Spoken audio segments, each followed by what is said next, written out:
amigos do Agro e do Urbano, tudo bem com vocês? Estamos aqui no Mercado do Bairro, em Porto Alegre. Essa operação que reúne açougue, parrilha, bar, adegas, enfim, várias opções, que também está servindo de palco para a gravação dos programas Agro Urbano. Semana passada já gravamos um programa, ainda vamos gravar outros programas aqui no Mercado do Bairro, e o assunto hoje é pizza.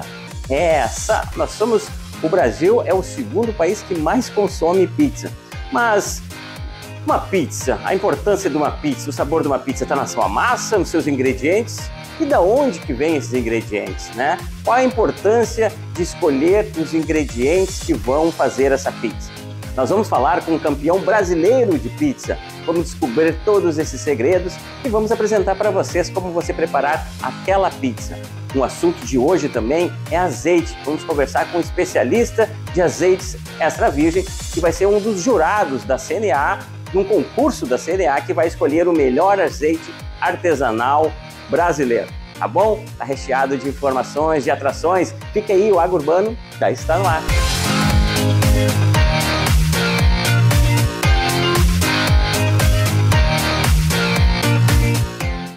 Bem, amigos do Agro e do Urbano, olha só, hoje o assunto é pra lá de saboroso, né? Quem não gosta de pizza? Talvez poucas pessoas, né? Isso aí. Estou ao lado do Rodrigo Henneman. Rodrigo é pizzaiolo, proprietário da Soul Pizzaria, um cara, olha, que já ganhou vários títulos, né? Isso. Inclusive, recentemente representou o Brasil no Campeonato Mundial de Pizzaiolo e está aqui para falar com a gente não só sobre pizza, mas também sobre os ingredientes que são utilizados na pizza, que são produzidos até mesmo lá no campo, até mesmo aqui em Porto Alegre, na região também rural de Porto Alegre.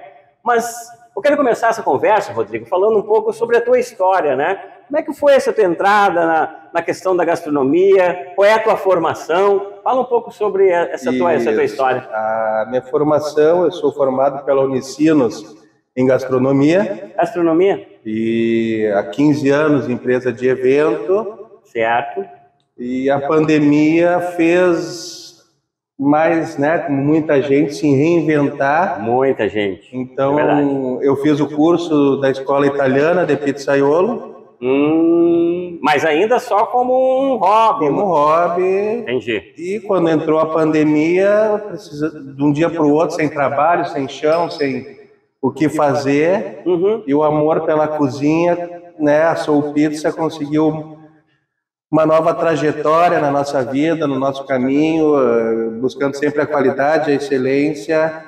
E hoje eu posso dizer que, novamente, a gastronomia, vivo da gastronomia e hoje com pizza, né? E então agora eu descobri o meu amor, amo cozinhar, mas descobri nessa nova tecnologia, na nova tendência contemporânea da pizza, que o mercado está evoluindo muito de antigamente, como era aquela pizza, era a base de uma massa dura, uma massa diferente, tradicional, a que a gente conhece, um monte de cobertura, ketchup e mostarda, e é onde a gente vem. E tá essa nova tecnologia que está vindo, tu apresenta uma gastronomia em cima de uma massa com alta tecnologia, digestibilidade, pensando na saúde de quem come. Então, tá um mundo muito interessante agora a pizza, né? A gente vai falar também sobre algumas técnicas, sobre o torneio mundial, enfim, sobre os teus títulos, a gente tá vendo os troféus. Sim. Aí. Mas eu queria conversar do básico, né? Assim, o maior segredo de uma pizza tá na massa ou no recheio? Olha, vale dizer os dois. É o equilíbrio, mas eu invisto mais na massa hoje. Na massa? A massa é o grande segredo dessa revolução, né, da pizza contemporânea que está entrando muito forte no Brasil agora. Então, é a tendência das novas pizzarias, ou por hobby ou profissional, é a tecnologia da massa. E o que tem de mais diferente nessa tecnologia, assim? Primeiramente começa numa farinha, hoje tem que ser, é importada, é uma farinha italiana, porque ela tem um grau de refinamento e uma tecnologia melhor, aonde a gente consegue ter no grão as nuances assim, de força, né, do trigo, se ele tem mais hidratação, menos hidratação, se tem mais teor de cinza, mais umidade. Então, conhecendo a ficha técnica da farinha, a gente consegue extrair o produto desejado, né? Que pode ser diversos tipos de massa, né? A minha, eu fui para uma massa clássica italiana, certo, aonde eu desenvolvo uma longa, vamos dizer assim, uma fermentação com controle de temperatura, de 72 a 96 horas.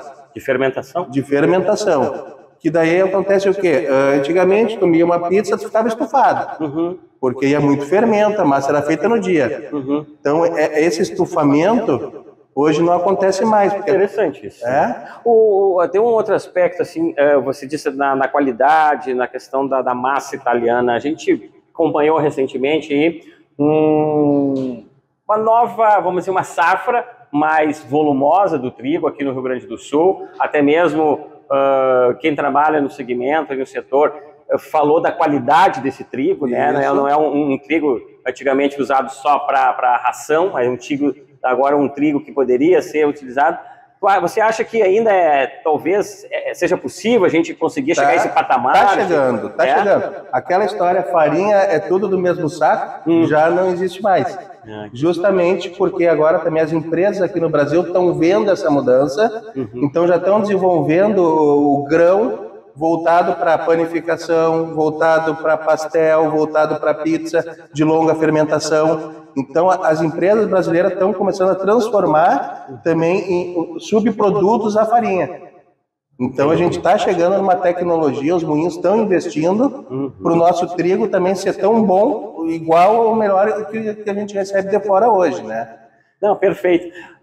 Vamos falar também um pouco sobre os ingredientes, né? A gente está falando, dá para a gente falar um pouco mais sobre a farinha posteriormente, mas queria agora te abordar sobre os ingredientes. A escolha dos ingredientes, né? A origem desses ingredientes. Isso. Se falou muito durante a pandemia, e eu acho que isso é um legado que vai ficar sobre a saudabilidade a qual esses alimentos oferecem. Como é que tu escolhe isso? Tu leva em consideração também? Lá fora, o pessoal também leva isso muito em consideração, da questão dos ingredientes? Muito. Eu acho que hoje o profissional ele tem que saber que não é só o prato saboroso que te apresenta, é todo o mercado local que a gente pode desenvolver, da força, a sazonalidade de ter o produto fresco todo dia no restaurante, na pizzaria, a saúde de quem come. Então, quanto mais fresco da estação, mais saudável se torna. E a escolha se parte muitos testes, sempre testando. Por exemplo, como eu falei da farinha, que hoje eu trago da Itália pelo refinamento, enfim, para o campeonato mundial eu levei uma água mineral nossa aqui da Serra. Olha aí. Que tem um pH neutro, que é o ideal para poder fazer uma massa com as características que eu quero, não muito elástica, não muito macia. Então eu consegui achar na Serra uma água mineral com pH neutro. Olha só. E aí eu parecia louco, levei para todo mundo, tu vai levar? Sim, vou, eu acredito. É a água que eu uso na minha pizzaria, então... Então, e influencia até mesmo no resultado da massa. Se a água é mais alcalina, se ela é mais ácida, o resultado final muda, né? Então aí tem que entrar técnicas para conseguir deixar uma massa, vamos dizer assim, que desmancha na boca, né? Ela pode ficar mais elástica, mais borrachuda, enfim, o resultado... Eu falei que a gente ia voltar a falar da massa, né? Mas eu tô brincando. E esses ingredientes, tu também me disseste aí que tu também busca até mesmo em fornecedores aqui de Porto Alegre. Aí já falando dos ingredientes, tomate, enfim. Isso.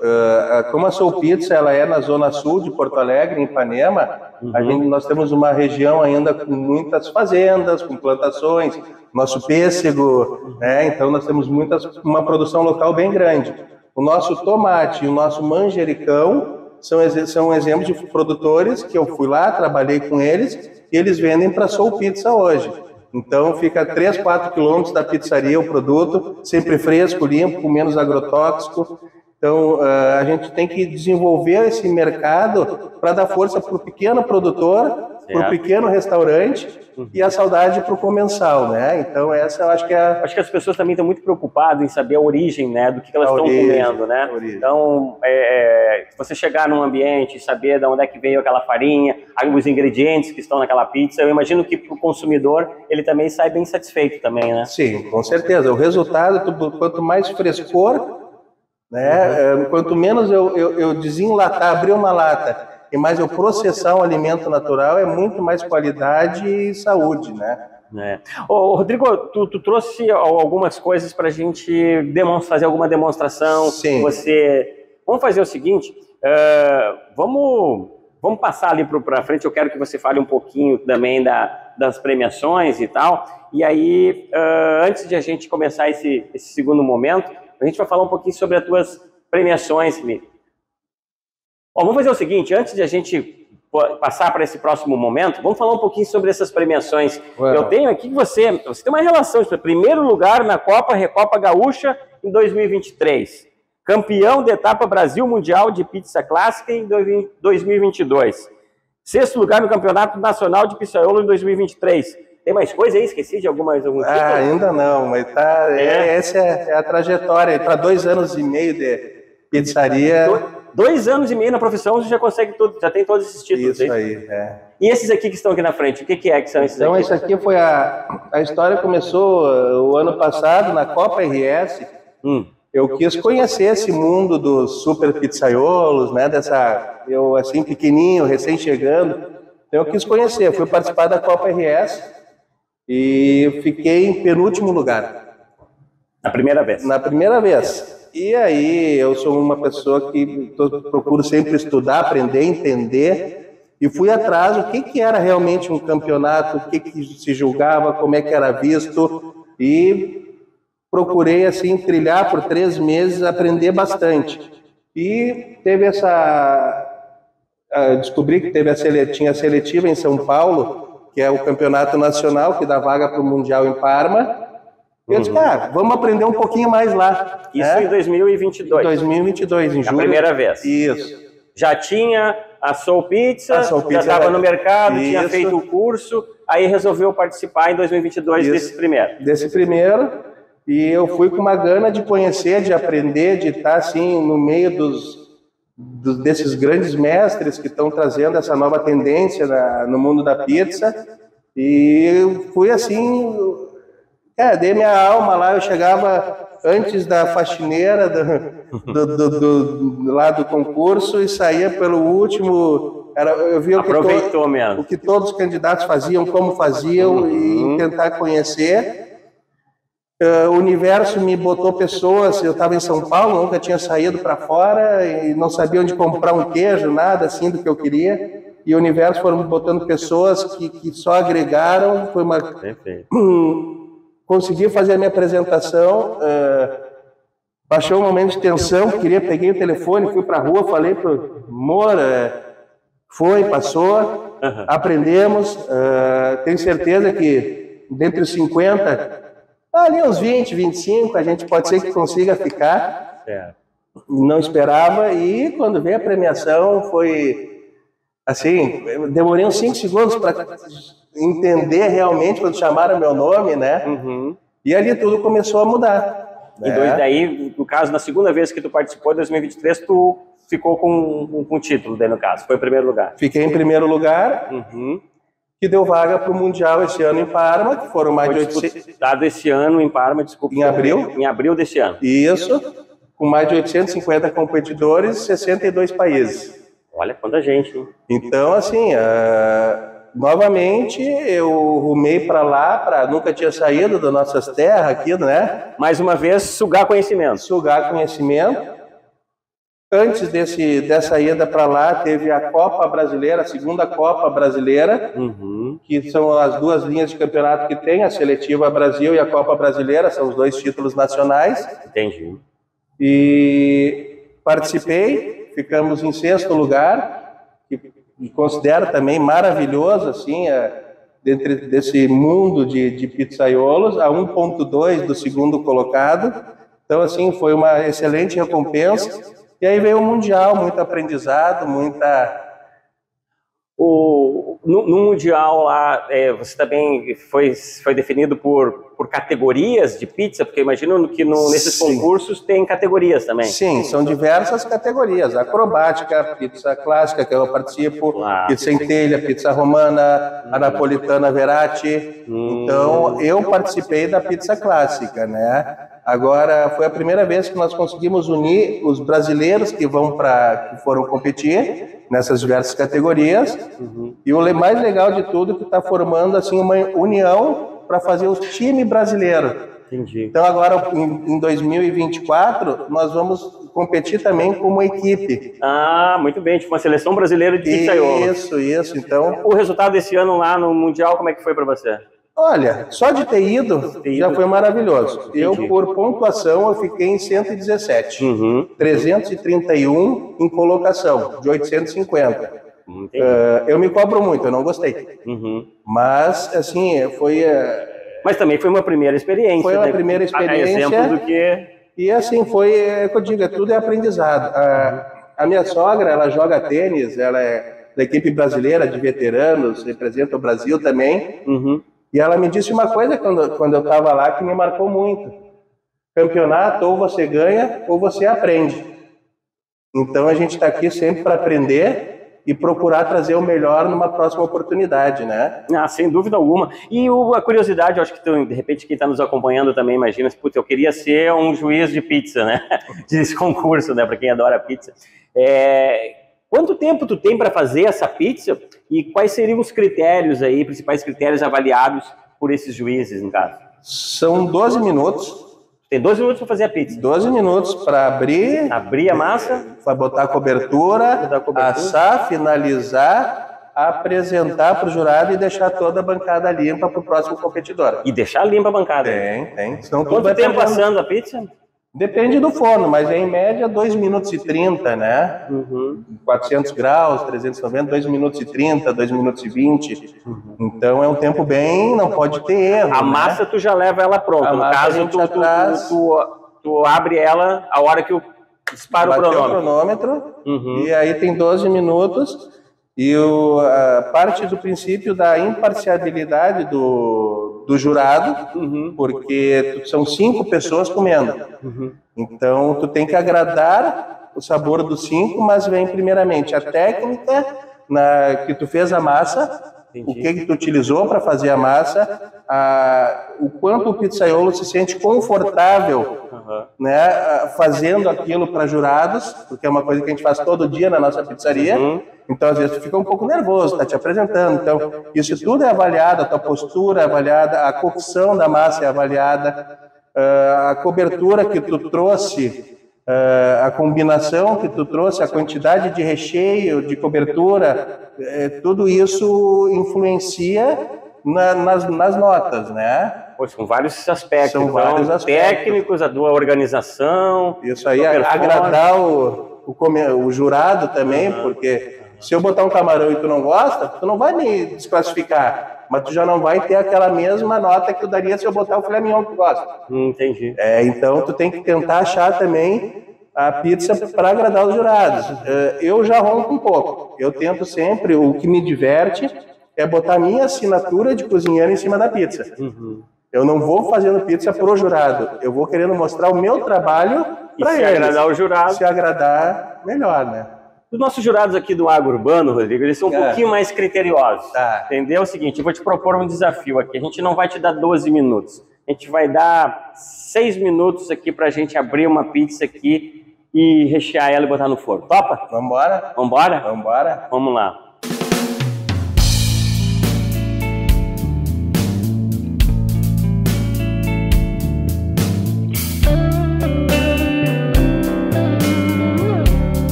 Não menos de 12 minutos depois, tá aí, saindo do forno, literalmente, a pizza.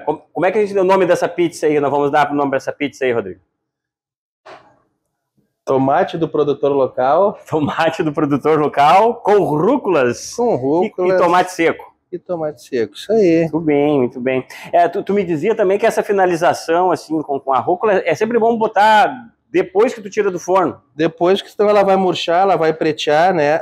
Na Soul Pizza a gente tem uma particularidade. Nós mandamos o manjericão em potinho assim para o cliente. Ah, é? Que quando ele abre, ele coloca, então pega todo o frescor, pega todo o aroma, né, do perfume do manjericão, e a rúcula também vem embaladinha, seladinha, higienizada, porque daí no transporte, quando fecha a caixa, justamente para tentar como se fosse levar um restaurante e pegar a crocância na hora que o cliente for comer, né?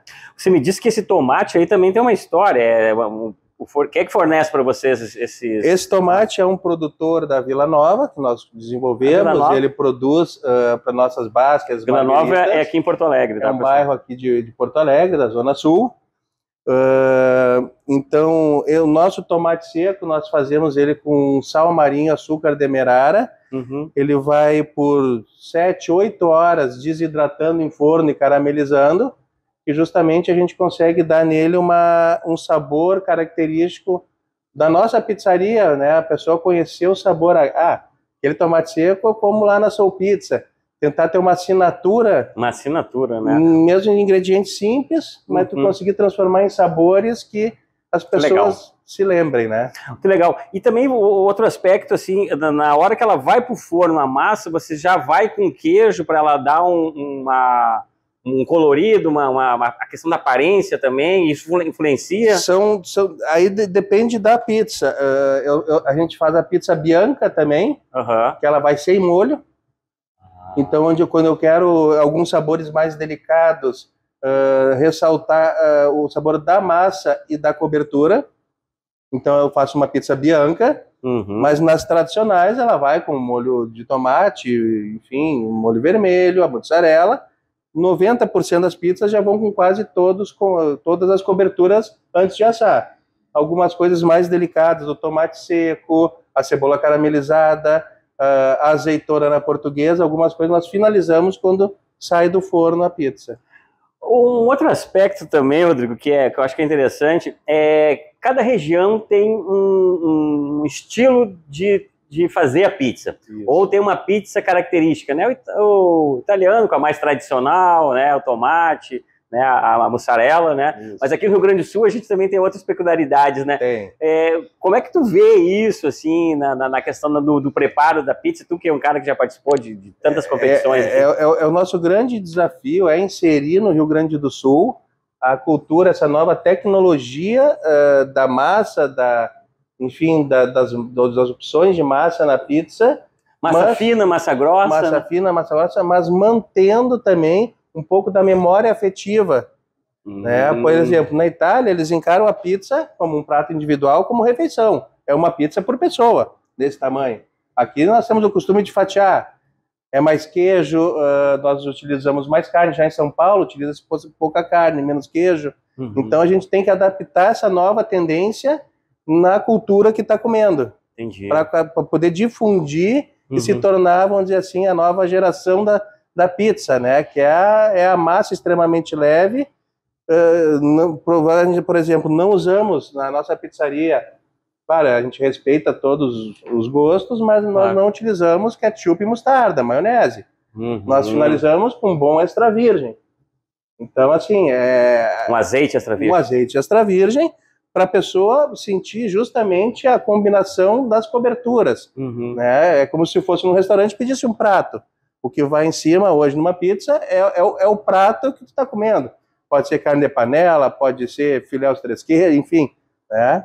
Claro que a melhor pizza é aquela que satisfaz o que a gente gosta, né? Mas existe alguma tendência, tu falava agora há pouco aí, na tendência de ser uma massa mais leve, talvez para que as pessoas possam, né, até degustar mais pizzas, enfim. Isso é uma questão de tendência também? Isso. A tendência que eu vejo hoje são assim as pizzarias conceito. Ter o chefe que assina atrás, não ter aquela rede de pizzarias que tu vai comer. Aquela coisa padronizada, né? Então, assim, as pessoas vão querer ir na Soul Pizza para ter uma experiência com as pizzas do Rodrigo. Entendi. As pessoas vão na pizzaria tal para ter experiência contra as pizzas. Eu vejo assim, a pessoa vai se dedicar mais àquela pizzaria para ter assim a sua assinatura, cada uma trazendo massas mais leves, mais integral, massa sem glúten, coberturas, enfim, esse universo vai abrir muito para isso. E as pessoas hoje elas vão procurar experiência, não é simplesmente só se alimentar, elas querem, enfim, é um conjunto inteiro que leva para a pizza no final. Tu me dizia que na Soul Pizzaria é só delivery, né? Só delivery. Isso é um desafio para fazer com que ela chegue naquele padrão todo, né? Que você se dedica a fazer, que ela chegue naquele padrão até o consumidor em casa, né? Essa é uma das primeiras revoluções do mercado pós-pandemia, né? Porque o delivery antigamente era quando tu estava com fome, tu pedia, tu sabia que ia demorar. Hoje em dia não, tu tem que tentar levar o restaurante para a mesa do cliente, assim, é muito bonito. Eu, de vez em quando eu gosto de entregar, assim, eu vou entregar no cliente porque eu gosto de ver a expectativa, tu vê a pessoa querendo abrir, tu fazer uma pizza... Tu é o próprio entregador, às vezes? Às vezes. Tu fazer a pizza, assim, imaginando quem é que está lá por trás, qual é a expectativa que eles vão estar ao receber a caixa, ao abrir o aroma.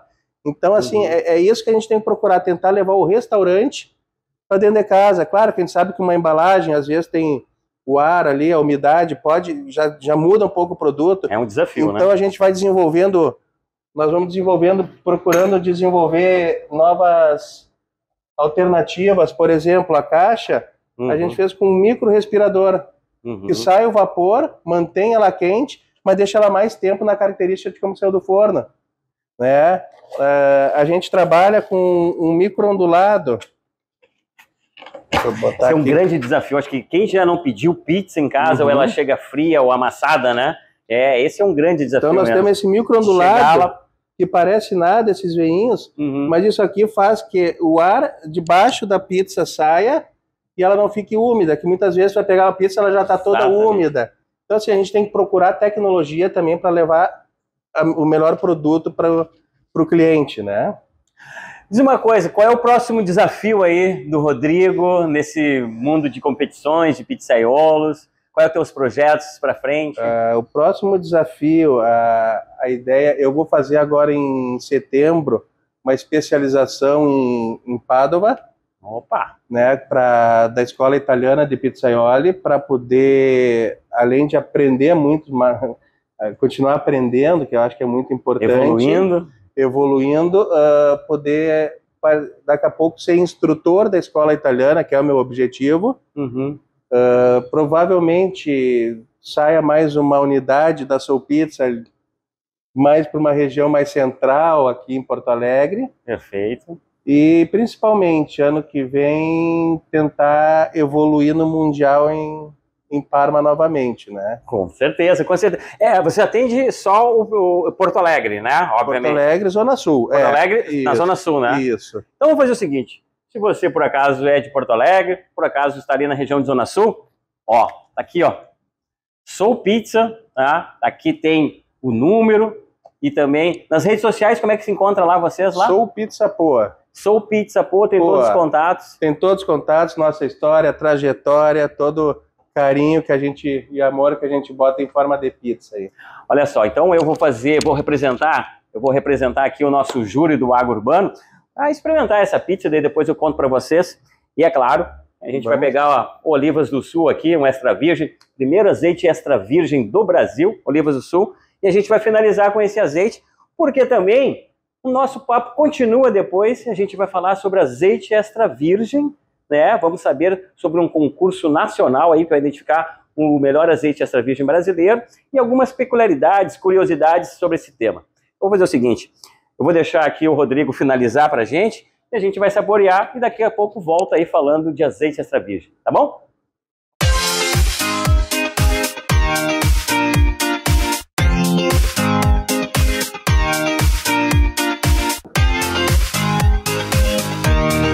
Bom, enquanto eu vou experimentando essa pizza maravilhosa aqui preparada pelo Rodrigo, a gente vai conferir a dica da nossa nutricionista Júlia Lorenzon, que sempre traz dicas valiosas sobre nutrição.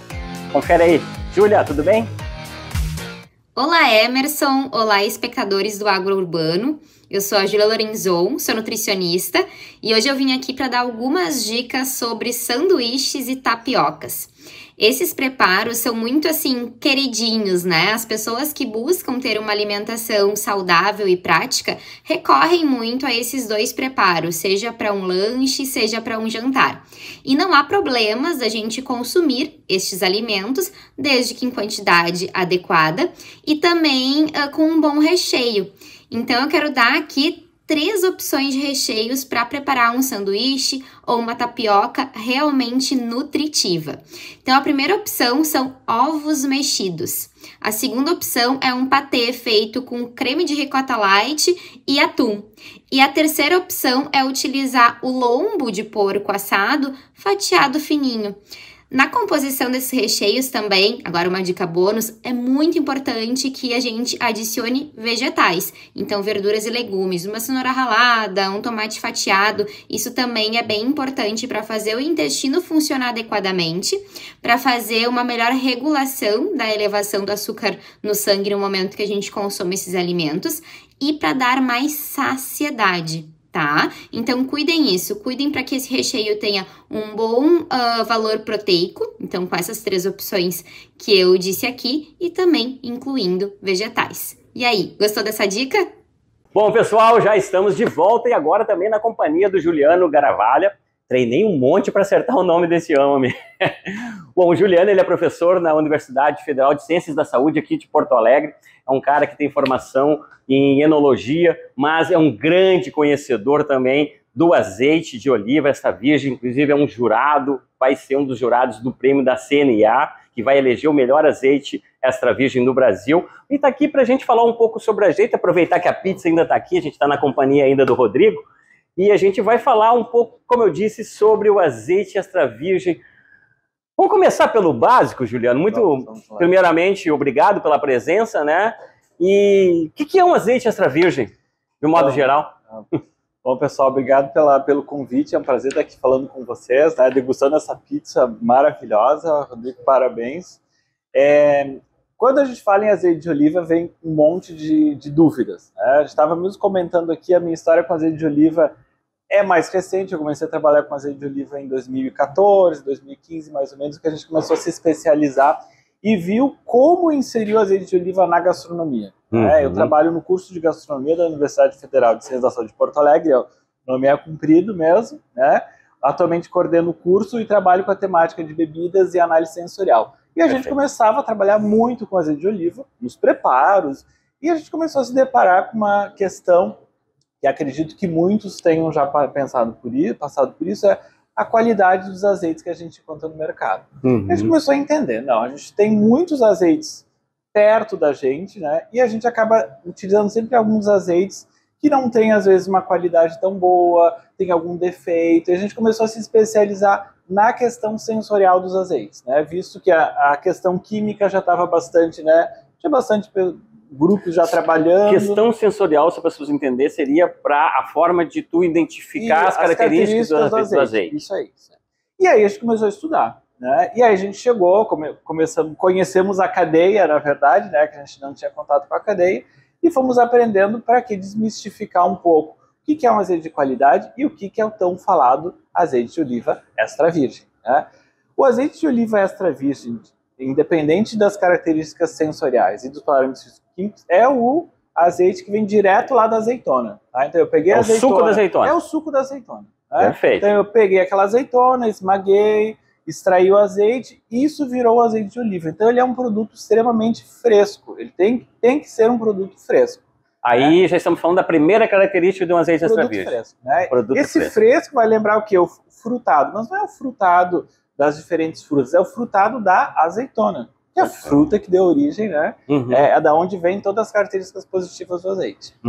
Então, esse fresco, ele vai lembrar a fruta fresca, tons, vamos dizer assim, notas verdes, né? Por exemplo, o herbáceo, a própria folha da oliveira, a azeitona verde. Então, são esses tipos de características positivas e frescas que a gente busca num azeite de oliva extra virgem, né?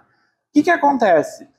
Nem todo azeite é extra virgem. Nem todo azeite. Perfeito. Mas, que pode acontecer? No processo de extração, pode acontecer alguns defeitos, né? Por exemplo, a azeitona ficou muito tempo, colhi a azeitona, não consegui processar naquele dia, vou processar no dia seguinte. Podem gerar alguns compostos de aroma ali que vão gerar problemas, né, sensoriais no azeite, né? Que é o que a gente chama de defeitos.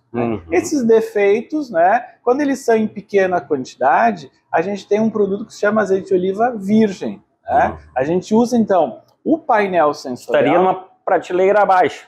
Isso, a melhor qualidade é extra virgem. Tá. Um pouquinho abaixo, o virgem. Né?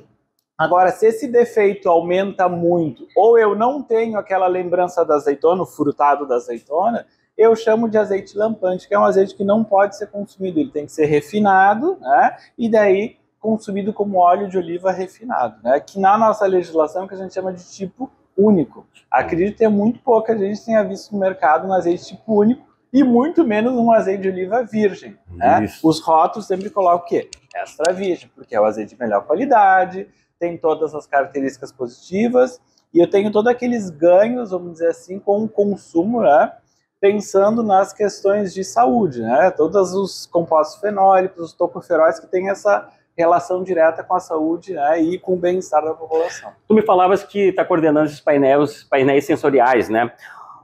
O conhecimento comum, né? Ainda tem muito que se falar e educar sobre azeite de oliva, né? Mas das características mais comuns, assim, que é de domínio público, seria a acidez. Geralmente as pessoas querem saber, qual é a acidez? E aí já pressupõe-se que é um azeite bom, um azeite extra virgem. Juliano, é só a questão da acidez é suficiente para identificar um azeite extra virgem ou não? Não, o que acontece? A acidez não é um parâmetro que nos diga acidez baixa, melhor qualidade sensorial do azeite. Né? A gente tem vários parâmetros. Né? Todo azeite, antes dele ser comercializado, ele precisa ser classificado.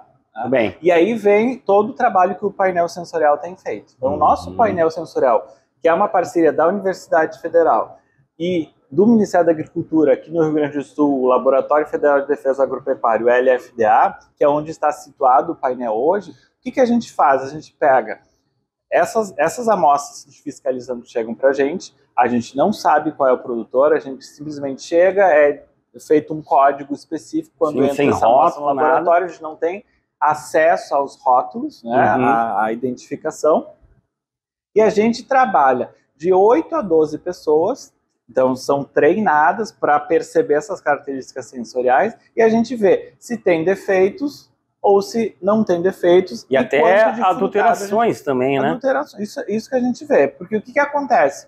Essa acidez que está no rótulo, né, ela está relacionada não com a acidez sabor, né? Ela não é o sabor ácido que a gente vai perceber. Essa acidez ela está relacionada com a quantidade de ácidos graxos livres, né? Tanto que no caso do azeite ela expressa em porcentagem de ácido oleico, que é o principal ácido graxo que a gente vai encontrar no azeite, né? Que é uma coisa boa, né? Vamos dizer assim. Que só pensando nele a gente já está ganhando saúde. Exatamente. Né? E essa acidez ela está relacionada com a qualidade da fruta que eu obtive. Então, por exemplo, uma acidez baixa quer dizer que a fruta foi bem colhida, verde, né? Provavelmente, né? Um grau de maturação um pouco maior também pode ser, daí a gente tem o frutado verde e o maduro, né? Sim. Mas essa azeitona ela foi bem colhida, ela foi, vamos dizer assim, foi muito bem tratada até chegar no processo de extração. Né? Ô, Juliano, eu vou correndo um pouquinho porque é tanta coisa assim, interessante para falar sobre o tema. Por exemplo, lá na pizzaria do Rodrigo, lá, vamos dizer assim, o Rodrigo disse que até usa na questão da farinha também, a utilização, né, Rodrigo? Na massa, para dar a coloração, a crocância, na massa, o aroma também.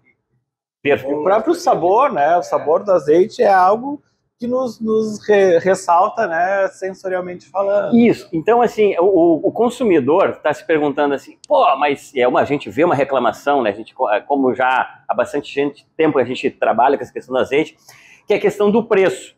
Um pouco dessa explicação você falou aí em todo esse processo, né, essa classificação do extra virgem, né, as pessoas perguntam, por que eu vou no supermercado o azeite lá é um preço, né, e geralmente o azeite gaúcho tem um valor elevado. Em poucas palavras, dá para explicar o motivo disso? Claro que a gente tem toda a questão dos custos de produção, né? Enfim, a gente entende que, pra vocês terem uma ideia, o rendimento mais ou menos é em torno de 15%. Né? Eu preciso de muita azeitona para fazer 1 litro de azeite. Né? Então, diz que uma estimativa é em torno de 10 quilos para fazer 1 litro de azeite. Mais ou menos. Por aí, né? Por aí. 10 Olha só. a 15 quilos para fazer 1 litro. Então, o rendimento é muito baixo.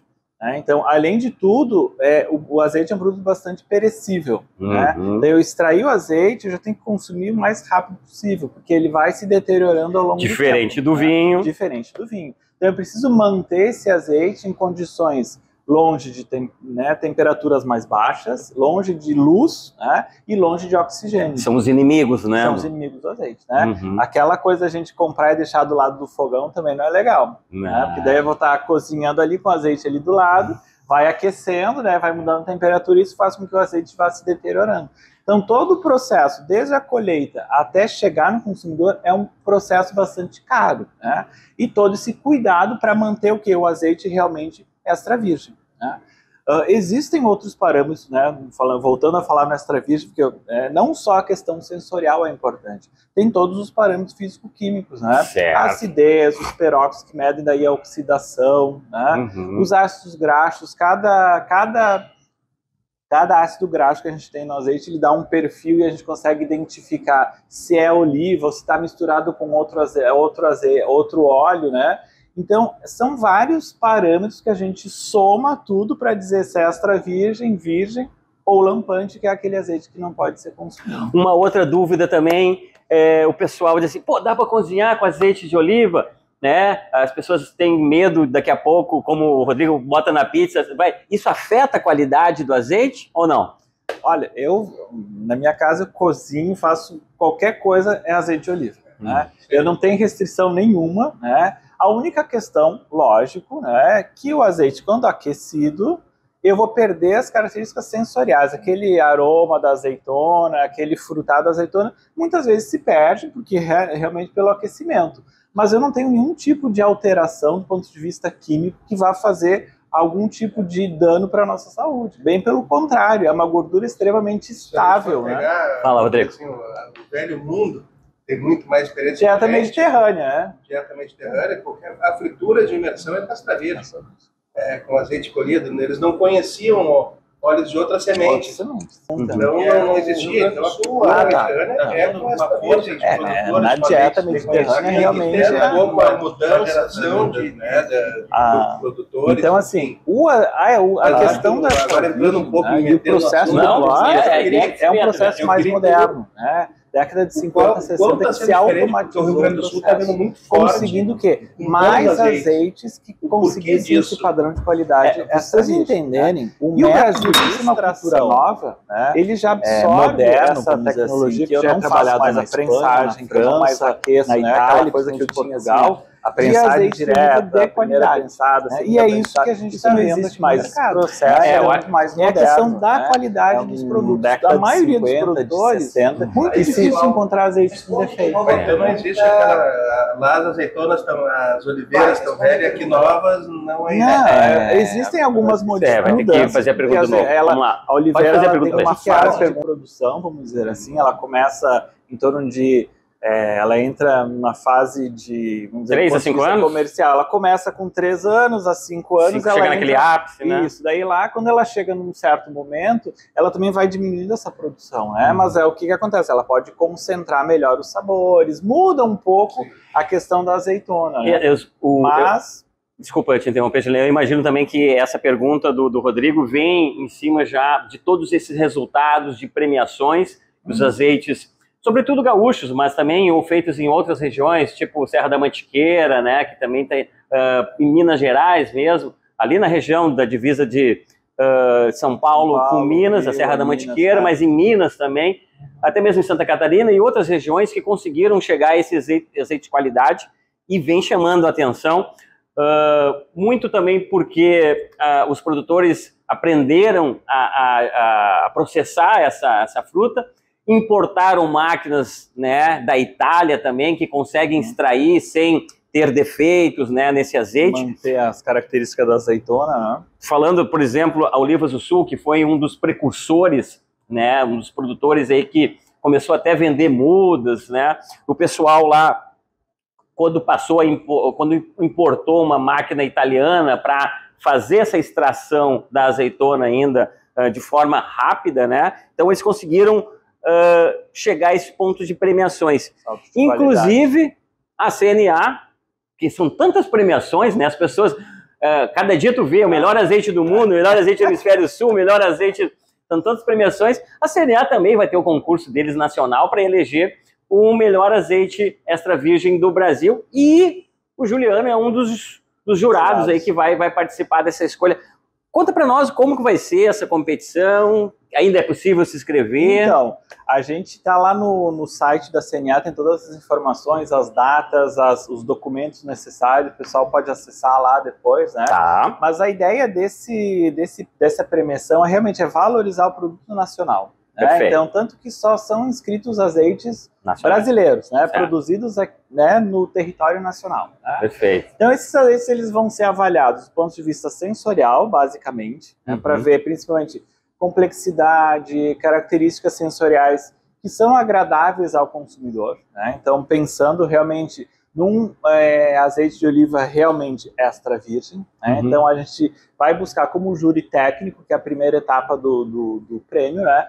É entender e buscar esses azeites de alta complexidade sensorial, né? E azeites agradáveis, né?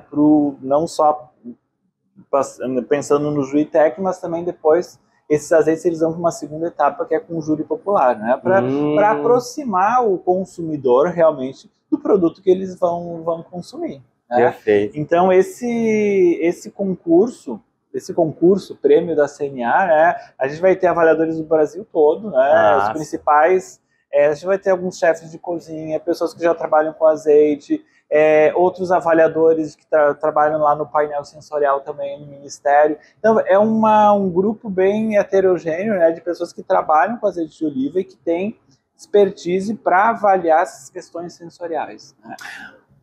Um dos aspectos que vai ser avaliado é aquele teste sensorial que é feito com copinhos azuis. Vamos fazer um seguinte?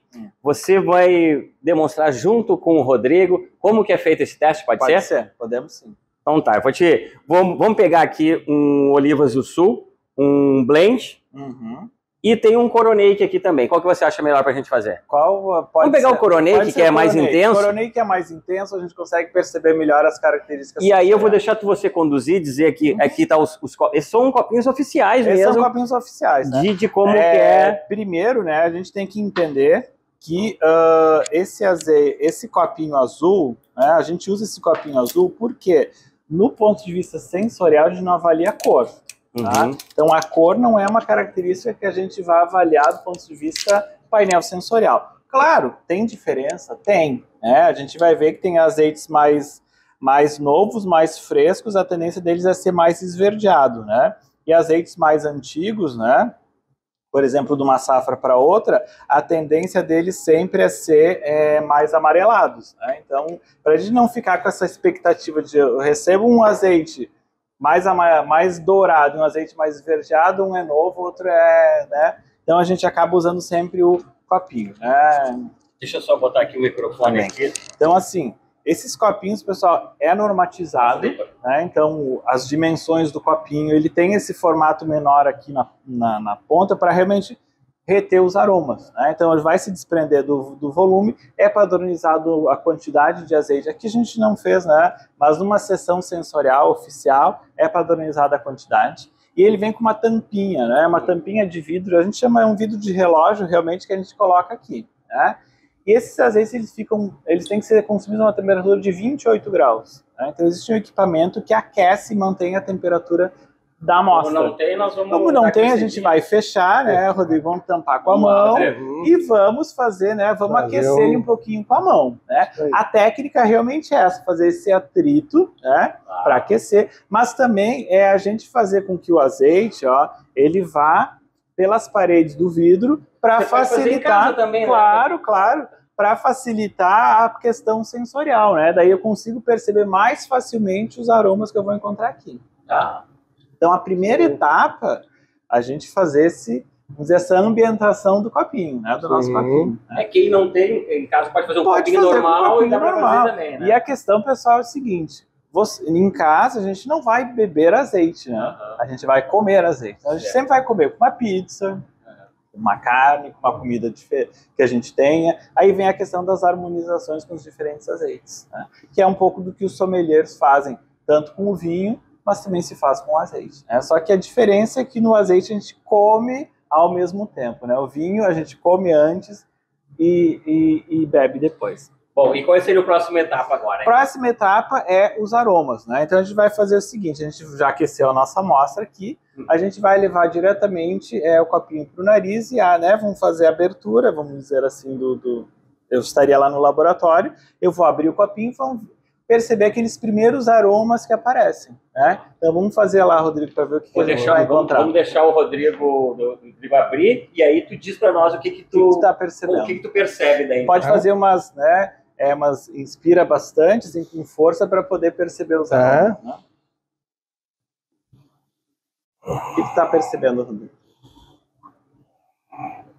Folhas verdes. Folhas verdes. Olha aí.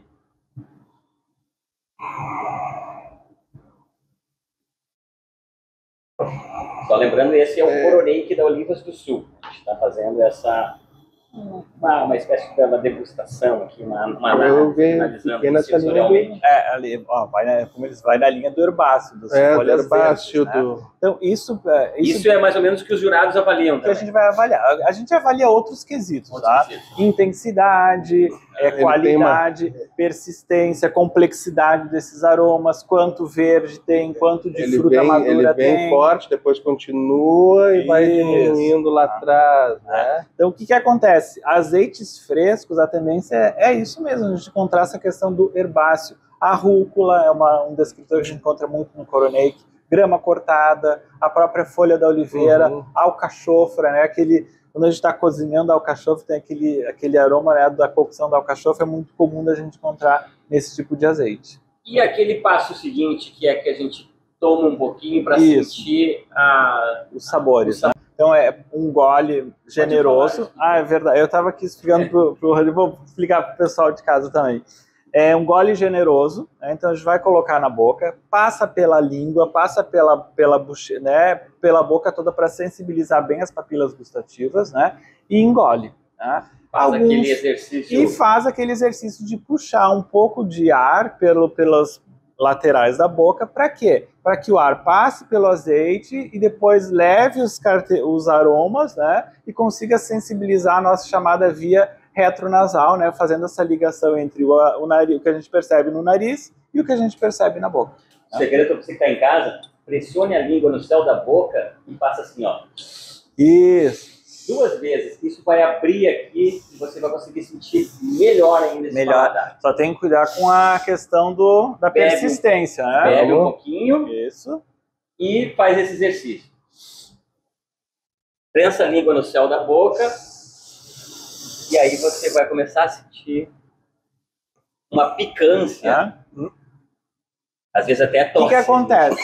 Alguns azeites já são mais tardios, né? Outros a gente já percebe o picante logo que coloca na boca. Então a tendência do azeite é voltar aquele frutado da azeitona, né?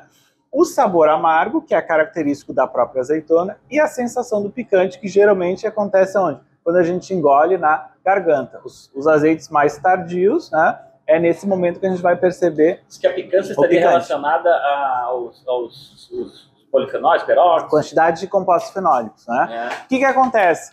Se eu extrair azeite de uma azeitona muito verde, eu vou ter bastante compostos fenólicos. Então eu vou ter um azeite mais amargo, mais picante. Mas ao mesmo tempo vai ser um azeite mais estável. O que isso significa? Ele vai levar mais tempo para sofrer oxidação. Eu posso comercializar esse azeite por mais tempo. Então, ao invés de 6 meses, 9 meses, eu vou ter lá um azeite que vai durar 1 ano, 1 ano e meio, dependendo do azeite. Né? E na boca, o que percebeu, Rodrigo? Uma picância, pelo jeito. Uma picância que potencializou quando ele desceu. Isso, quando ele, né? E vamos dizer, estava equilibrada essa picância, né? Ela estava... Não é algo desagradável, não. É algo que vai... É isso que a gente somar, espera, né? isso. E é muito interessante, é uma característica assim, que as pessoas que quase não têm uma familiaridade com o azeite extra virgem, é interessante começar por um azeite talvez não tão intenso, porque existem intensidades no azeite. O azeite você vai encontrar mais intenso, outros menos intenso. E uma coisa que aconteceu comigo, eu confesso, né? Inicialmente eu achei que o azeite bom, eu achei que era ruim, porque o meu paladar não estava acostumado, né? Então é aquela questão assim, de você ir educando o seu paladar, o mesmo que acontece com as cervejas, com os vinhos, né? E com os cafés, por exemplo, né? Então quando você se depara com um produto, né, com uma qualidade, é interessante você ir educando esse paladar, né, Juliano? É isso aí. Então, claro que a gente não estava acostumado com esse tipo de azeite. Tem muita gente que diz assim, a gente faz alguns cursos de sensibilização e mostra a diferença do que é um verdadeiro azeite extra virgem e um azeite virgem ou um azeite de um pouco menos qualidade. E o que acontece? As pessoas dizem, nossa, eu não consumi azeites. Pois então, esse é um verdadeiro azeite de oliva extra virgem. É um produto fresco, totalmente vinculado com a azeitona que lhe deu origem. Daí também tem a questão dos varietais, né? Picual, arbequina, é um azeite mais leve, coronei com azeite mais herbáceo, como o Rodrigo comentou. Então, são características específicas de alguns varietais, de algumas azeitonas e também de algumas regiões, né? Porque o azeite que a gente produz de arbequina, vamos dizer, é a mesma planta, né?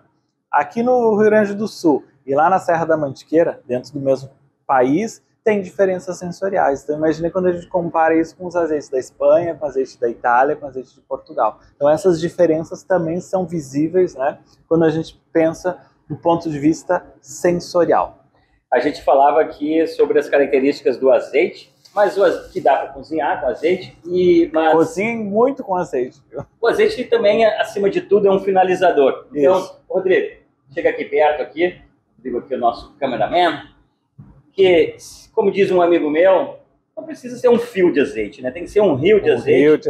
Então a gente vamos colocar aqui, finalizando bem essa pizza aqui, preparada aqui pelo Rodrigo, lá da Soul Pizzaria.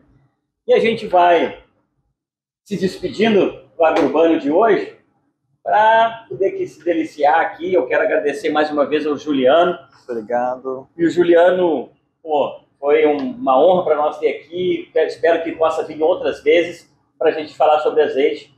Muito obrigado, Juliano, e até uma próxima, viu? Nossa, eu que agradeço o convite, disposição para falar com vocês. Enfim, trazer a cultura do azeite extra virgem, cultura da pizza, né? Coisas que se complementam muito bem. E a ideia realmente é que as pessoas consumam, tenham acesso a produtos realmente de qualidade. Então, Rodrigo, muito obrigado, viu, pela tua presença. Espero que a gente possa repetir aí esse bate-papo aí. Isso aí. E sucesso lá na sua pizzaria e, acima de tudo, sucesso aí nos próximos concursos. Muito obrigado. Satisfação ter com vocês. Tá legal, ficando por aqui, pessoal. Muito obrigado. Até um próximo Agrurbano. Perdeu os outros episódios? Não viu? Pô, é fácil. Vai lá no YouTube, lá você vai encontrar no Agrurbano TV todos os nossos outros programas que a gente falou sobre várias iguarias produzidas, sobre tudo aquilo que começa no campo e termina aí na sua mesa. Tá bom? A gente volta na próxima semana. Grande abraço!